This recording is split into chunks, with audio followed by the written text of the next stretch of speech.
Hello, welcome to Thurston Community Times. I'm your host, Ray Johnston. Thurston Community Times is an informative program dedicated to familiarizing our community with important services not everyone may be aware of. You know, oftentimes we read our conversations and tap out our responses using our fingers as opposed to our voices. Thurston County has recently made texting to 911 available in our area. Here with me today is Keith Flewelling, Executive Director of 911 Communications, known as TCOMM 911. Keith, welcome. Thank you, Ray. It's a pleasure to be with you today. Can you tell our viewers a little bit about TCOMM 911? Yeah, TCOMM 911, it really fulfills three critical roles in the community. One, we answer all the 911 telephone calls and process those. Secondly, we dispatch first responders, law enforcement, fire, and emergency medical to all of those calls that are necessary. And then lastly, we manage the public safety radio system to communicate with all those first responders. Keith, can you explain the various ways that 911 requests come into TCOMM? Sure. So first of all, we answer telephone calls. And those calls can come to us via landline telephone or cellular or even voice over internet. Now, I understand that texting to 911 is relatively new to Washington State and Thurston County. What do we need to know about texting to 911? Well, first of all, Ray, physically it's pretty easy. You pull out your smartphone, you put 911 in the recipient space, type your message, and send the message. But it's important to know that texting is not always the best way to request help. We always encourage people to call if you can and text if you can't. 911 telecommunicators are better able to process telephone calls where they can ask questions and get the answers quickly, and then get responders on way to your emergency as quick as possible. There are some situations, however, where texting to 911 is a better way to reach us. We have some video clips we'd like to show you examples of when texting to 911 is appropriate. Certainly the hearing and voice impaired individuals will find texting to 911 a much better way to request emergency assistance than other traditional methods. Let's take a look at the first video clip that we have.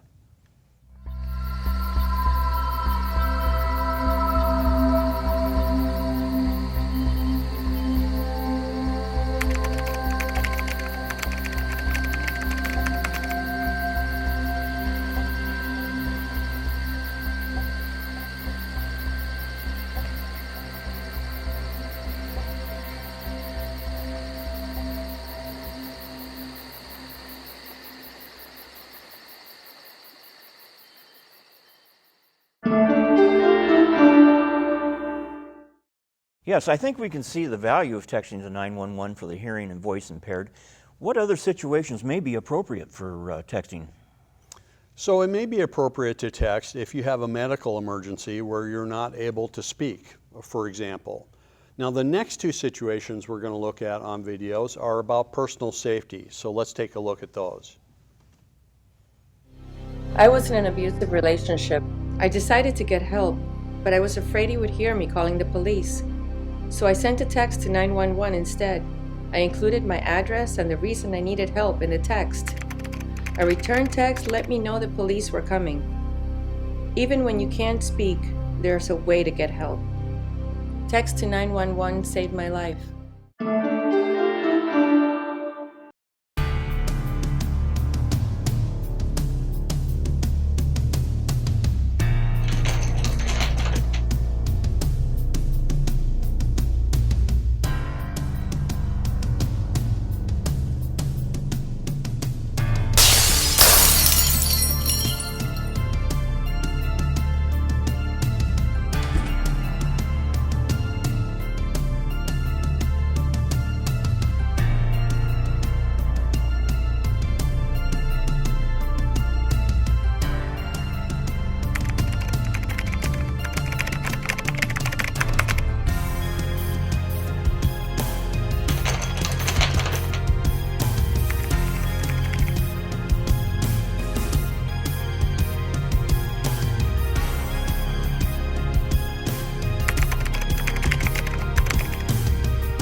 Well, Keith, in those situations, it's obvious that texting to 911 would be appropriate and could prevent further injuries, even save lives.